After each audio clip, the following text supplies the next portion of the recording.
नमस्कार साथीहरू, म फेरि पनि तपाईँहरूलाई मेरो युट्युब च्यानलमा स्वागत गर्न चाहन्छु र आज पनि कृषि क्षेत्रसँग सम्बन्धित केही नयाँ जानकारी दिउँ भन्ने हिसाबले चाहिँ एउटा भिडियो सामग्री तयार पारेको छु, जुन रहेको छ माटो परीक्षण कसरी गर्ने भन्ने। विशेष गरी त फिल्डमै गएर, किसानको खेतबारीमै गएर अथवा हामीले चाहिँ एउटा कुनै किसानहरूको नजिकै एउटा कुनै क्याम्प जस्तो बनाएर चाहिँ हामीले किटको प्रयोग गरेर, जुन सोइल टेस्टिङ किट अहिले नेपाली बजारहरूमा प्रशस्त मात्रामा पाइन्छ, हो त्यस्ता किटको प्रयोग गरेर, त्यो सोइल किटको प्रयोग गरेर चाहिँ हामीले कसरी माटो परीक्षण गर्ने भन्ने बारे चाहिँ मैले भिडियो बनाएको छु। र योभन्दा पहिले पनि मैले माटो परीक्षण गर्नको लागि आवश्यक पर्ने नमुना कसरी सङ्कलन गर्ने भनेर भिडियो बनाइसकेको छु। त्यो नमुना सङ्कलन गर्ने विधिको बारेमा जान्नको लागि चाहिँ तपाईँहरूले त्यो भिडियो हेर्नुपर्ने हुन्छ, जसको लिङ्क चाहिँ मैले तल डिस्क्रिप्सनमा राखिदिएको छु।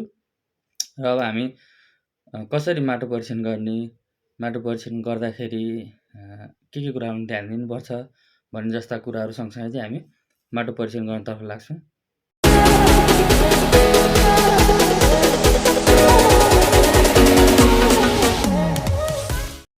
यो चाहिँ किट बक्स हामीले देख्न सक्छौँ। यसमा चाहिँ 50वटा स्याम्पल टेस्ट गर्न पुग्ने सामानहरू हुन्छ, जसमध्ये एउटा रहेको छ distil water, barium sulphate, pH indicator, त्यस पछाडि निस्सारी झोल, फस्फोरस रिएजेन्ट, त्यस पछाडि टिन रहेको छ, मेटल यो टिन रहेको छ, त्यस पछाडि nitrogen reagent, potassium reagent 1, potassium reagent 2, त्यसै गरी यो चाइना प्लेट नाइट्रोजन परीक्षणको लागि, यो फिल्टर पेपर, स्कुप, यो चाहिँ सानो माटो प्लास्टिकको स्कुपहरू हो, यो दुइटै, यो 2 ग्रामको हो। त्यसै गरी यो चाहिँ 5 ग्रामको प्लास्टिकको स्कुपहरू भयो। यो बिकर, यो चाहिँ सिरिन्ज, हाम्रो मेजरिङ सिलिन्डर, ड्रपर, कोन, त्यसै गरी test tube, test tube stand, test tube brush, dropping बोतल,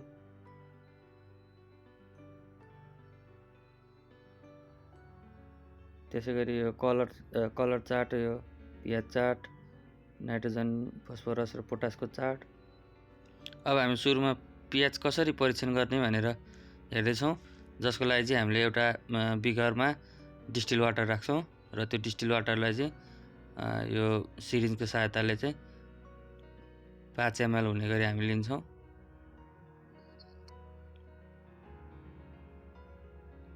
र त्यो 5 ml डिस्टिल वाटरलाई चाहिँ एउटा टेस्ट ट्युबमा राम्रोसँग राख्ने।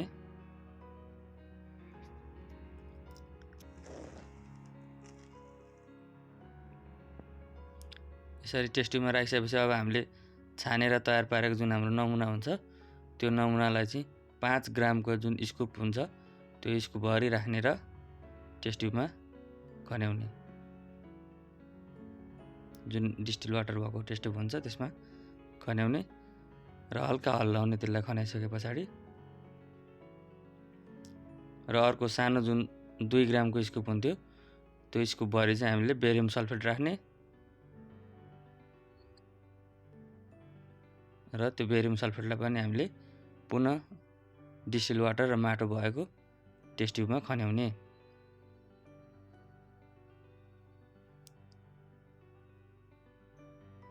अब यसरी खनाइसकेपछि हामीले हल्कासँग हल्लाउने, यसलाई हल्कासँग जब त्यो माटो र बेरियम सल्फेट र डिस्टिल वाटर राम्रोसँग मिसिने गरी एकछिन हल्लाउने।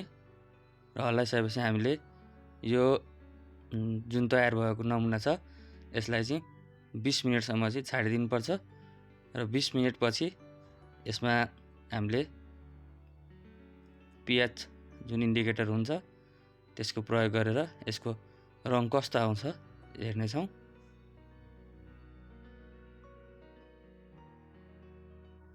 20 मिनेट भइसकेको छ। अब हामी उक्त नमुनामा pH इन्डिकेटर हाल्दैछौँ र यो pH इन्डिकेटर चाहिँ 5 थोपा राख्नुपर्ने हुन्छ। 1 2 3 4 5 यो 5 थोपा हामीले इन्डिकेटर राखेर यसलाई हल्का हल्लाउँछौँ र यसलाई केही समय छोडिदिन्छौँ। थोरै एकैछिन हामीले यसलाई त्यतिकै छाडिदिन्छौँ र यो छाडिदिए पछाडि हामीले यसको जुन pH चार्ट हुन्छ त्यो चार्टसित चाहिँ हामीले तयार पारेको नमुनाको कस्तो रङ आयो त भनेर दाँच्ने हो। हामीले यहाँ देख्न सक्छौँ हामीले जुन परीक्षण गरेको नमुनाको रङ चाहिँ करिब यो 5 pH देखिन्छ 5 pH को रङसँग। त्यसैले यो माटोको pH चाहिँ हामीले 5 रहेछ भन्ने बुझ्नुपर्ने हुन्छ। अब हामी नाइट्रोजन, फस्फरस र पोटास जुन 3टा प्रमुख खाद्य तत्त्व छ त्यसको परीक्षण गर्नका लागि आवश्यक पर्ने निस्सारी झोल तयार गर्दैछौँ, जसको लागि चाहिँ एउटा फिल्टर पेपर लिने र त्यसलाई आधाबाट भाँच्ने र फेरि अर्कोपट्टिबाट भाँचेर त्यसलाई कोनको रूपमा चाहिँ हामीले परिणत गर्ने र यसलाई चाहिँ हामीले जुन यो सोली हुन्छ यो सोलीको माथिबाट राख्ने र यो सोलीलाई चाहिँ हामीले हामीसित उपलब्ध भएको जुन 50 ml को बिकर हुन्छ त्यो बिकर माथिबाट राख्ने र तयार भएको जुन सोली हुन्छ त्यसमा जुन 5 ग्रामवाला स्कुप हुन्छ ठुलो स्कुप त्यो स्कुपको चाहिँ भरि पारेर चाहिँ माटो हाल्ने। यसरी जुन छानिएको माटो हामीले त्यहाँ राखिसके पछाडि अब हामीले यसमा चाहिँ निस्सारी झोल हुन्छ जुन चाहिँ हाम्रो यो माटो परीक्षण किट हुन्छ त्यो किटमा आएको हुन्छ निस्सारी झोल। त्यो निस्सारी झोललाई चाहिँ हामीले यसमा राख्नुपर्ने हुन्छ,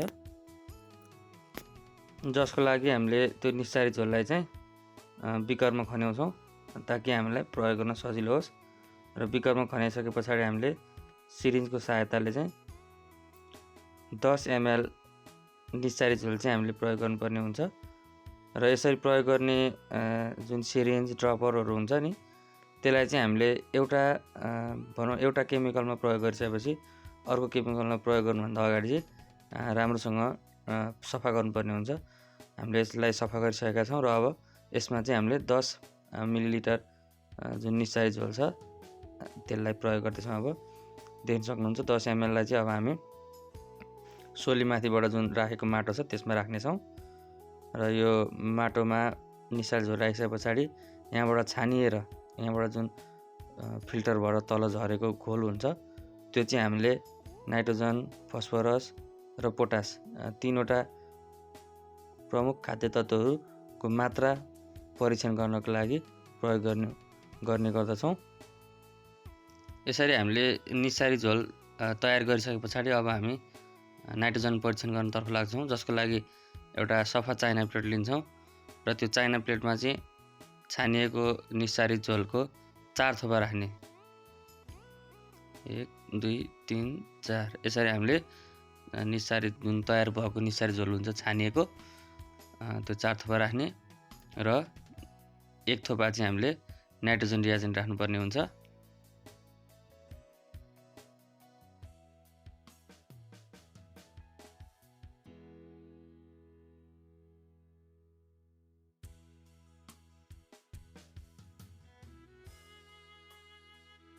अब हामी चाइना प्लेटमा राखिएको जुन 4 थोपा निस्सारी झोल छ त्यसमा चाहिँ 1 थोपा हल्कासँग बिच्चामा पर्ने गरी चाहिँ नाइट्रोजन रिएजेन्ट हाल्दैछौँ र यसरी नाइट्रोजन रिएजेन्ट हालिसके पछाडि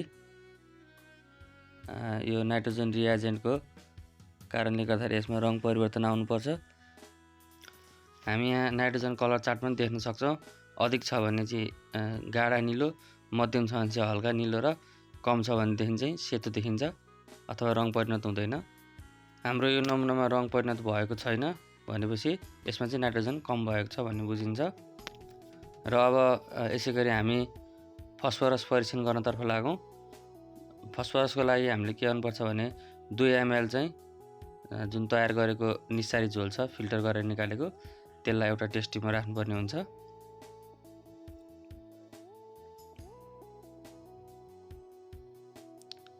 त्यस पछाडि हामीले उक्त ड्रपरलाई पानीको प्रयोग गरेर सफा गरे पछाडि हामीले फस्फरस रिएजेन्ट लाई पनि हामीले त्यही टेस्ट ट्युबमा राख्नुपर्छ।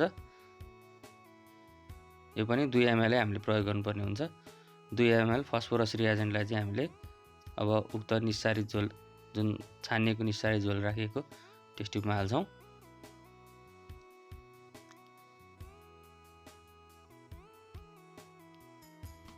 यसरी टेस्ट ट्युबमा हालिसकेपछि हामीले यसलाई सामान्य हल्लाउनु पर्ने हुन्छ।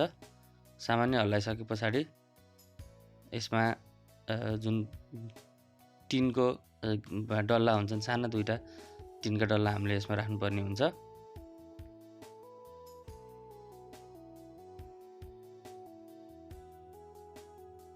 यसलाई हामीले टेस्ट ट्युबमा हाल्दैछौँ र यसरी टेस्ट ट्युबमा हालिसके पछाडि यसमा रङ परिवर्तन हुन सुरु गर्छ र यसलाई हामीले सामान्य हल्लाउने र सामान्य हल्लाएर केही समय छाडिदिने यसलाई राम्रोसँग हामीले हल्लाउँदैछौँ र यसलाई हल्लाइसके पछाडि अब हामीले केही समय स्थिर हुन छाडिदिने र स्थिर हुन छाडिदिइसके पछाडि फस्फरसको जुन कलर चार्ट छ, फस्फरसको कलर चार्टसँग हामीले यसको रङ कस्तो आयो भनेर दाँजेर फस्फरसको मात्रा पत्ता लगाउने गर्दछौँ। यहाँ देख्न सक्नुहुन्छ हामीसित भएको जुन चार्ट छ त्यो चार्टमा चाहिँ फस्फरसको मात्रा जुन कम भएको कलरसँग चाहिँ यो मेल खान गएको छ। त्यसको मतलब के हो त, हामीसित भएको माटोको नमुनामा चाहिँ फस्फरसको मात्रा कम छ। र अब अन्त्यमा हामी पोटास चेक गर्न गइरहेका छौँ, पोटासियम, जसको लागि एउटा सफा टेस्ट ट्युब लिने र उक्त टेस्ट ट्युबमा हामीले छानेर राखेको जुन निस्सारी झोल छ तयार गरेको उक्त निस्सारी झोल चाहिँ हामीले 2 ml लिने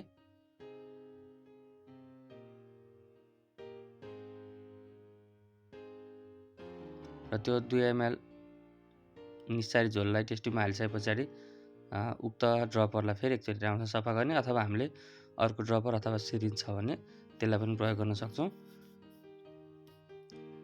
र यसलाई सफा गरिसके पछाडि अब हामीले जुन पोटासियम रिएजेन्ट दुई थरी हुन्छन्, जसमध्ये सुरुमा हामीले पोटासियम रिएजेन्ट 1 लाई 2 ml लिन्छौँ र निस्सारी झोलसँग टेस्ट ट्युबमा राख्छौँ। अब यसलाई हामी निस्सारी झोलसँगै टेस्ट ट्युबमा राख्दैछौँ। यसलाई हामी अब सामान्य हल्लाउँछौँ। सामान्य रूपमा यसलाई हल्का हल्लाइसके पछाडि अब यसमा हामीलाई पोटासियम रिएजेन्ट 2 राख्नुपर्ने हुन्छ र यो पोटासियम रिएजेन्ट 2 चाहिँ हामीले 6 थोपा राख्नुपर्ने हुन्छ। यसको चाहिँ पोटासियम रिएजेन्टको बिर्को चाहिँ हामीलाई त्यसै थोपा चुहाउन सजिलो हुने खालकै बनाएको हुन्छ। त्यसैले अब हामी यसलाई टेस्ट ट्युबमा राख्न गइरहेका छौँ र टेस्ट ट्युबमा राख्दा चाहिँ टेस्ट ट्युबलाई हल्का ढल्काएर बिस्तारी चाहिँ हामीले 6 थोपा गनेर चाहिँ रिएजेन्ट राख्नुपर्ने हुन्छ। 1 2 3 4 5 6। अब हामीले यसलाई सामान्य हल्लाउने, धेरै हल्लाउने होइन, सामान्य हल्लाउने र केही समय यसलाई छाडिदिने र यसमा चाहिँ यहाँ एउटा लेयर बन्छ, जुन लेयरको आधारमा हामीले यसको मात्रा के छ भनेर जुन कलर चार्टसँग चाहिँ हामीले मापन गर्ने गर्छौँ।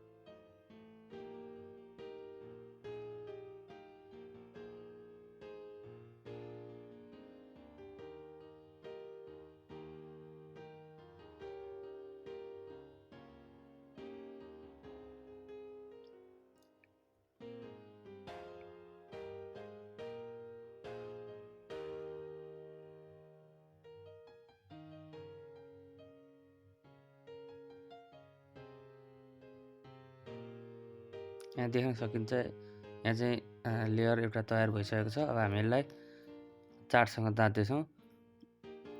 यदि 3वटा धर्का देखिन्छ अथवा 3वटा लेयर बन्छ भने त्यो चाहिँ कम, 2वटा बन्छ भने मध्यम र कुनै पनि धर्का बन्दैन, अथवा एकैनासको हुन्छ भने त्यो चाहिँ उच्च भन्ने अथवा हाई भन्ने बुझिन्छ। यहाँ चाहिँ 2वटा लेयर बनेको छ। त्यसको मतलब चाहिँ हामीले के बुझ्नुपर्छ त, यो मध्यम छ यसमा पोटास भन्ने बुझ्नुपर्छ। हामीले आज चाहिँ कसरी माटो परीक्षण गर्ने भन्ने बारेमा सामान्य जानकारी लियौँ माटोको परीक्षण गर्ने किटको प्रयोग गरेर। र यो किट प्रयोग गरेर हामीले माटो परीक्षण गर्दाखेरि चाहिँ एउटा जुन माटोको नमुना हुन्छ त्यो नमुनाबाट एउटा भनौँ न एउटा खाद्य तत्त्व परीक्षण गर्दाखेरि कम्तीमा पनि 4-5वटा स्याम्पलहरू बनाएर त्यो स्याम्पलको नतिजालाई चाहिँ हेरेर विश्लेषण गरेर चाहिँ अन्तिम नतिजा निकाल्यौँ भने यसले हाम्रो जुन रिजल्ट हुन्छ त्यसलाई अझ प्रिसाइज गराउँछ। अझ यसले चाहिँ के गराउँछ त, फाइनल रिजल्ट चाहिँ राम्रो गुणस्तरीय रिजल्ट उपलब्ध गराउनु भएको कारणले गर्दाखेरि हामीले सकेसम्म जस्तै पियाज टेस्ट गऱ्यौँ भने पनि कम्तीमा 4-5वटा स्याम्पल बनाएर टेस्ट गर्ने, नाइट्रोजनको त्यस्तै, फस्फरसको त्यस्तै र पोटासको त्यस्तै गऱ्यौँ भने चाहिँ राम्रो नतिजा लिन सकिन्छ। साथीहरूलाई अहिलेसम्मको मेरो भिडियो सामग्रीहरू कस्तो लागिरहेको छ, यदि राम्रो लाग्छ भनेदेखि सल्लाह सुझाव दिनु होला। केही सुधार गर्नुपर्ने छ भनेदेखि सुधार्नुपर्ने कुराहरू के छन् भने तल हामीलाई कमेन्टमा भन्न सक्नुहुन्छ। त्यसै गरी हजुरहरूलाई केही नयाँ खालको अथवा भनौँ न आफूलाई सिक्न इच्छा भएको कुनै कृषिसँग सम्बन्धित अथवा कुनै अन्य क्षेत्रसँग सम्बन्धित जानकारीहरू छन् भने त्यो पनि कमेन्टमा लेख्न सक्नुहुन्छ। हामी त्यसमा चाहिँ भिडियो बनाएर ल्याउने कोसिस गर्दछौँ। र अहिलेसम्म भिडियो हेरेर साथ दिनुभएकोमा म सबैलाई हार्दिक धन्यवाद दिन चाहन्छु। यसरी नै साथ सहयोग दिँदै जानुहोला। धन्यवाद।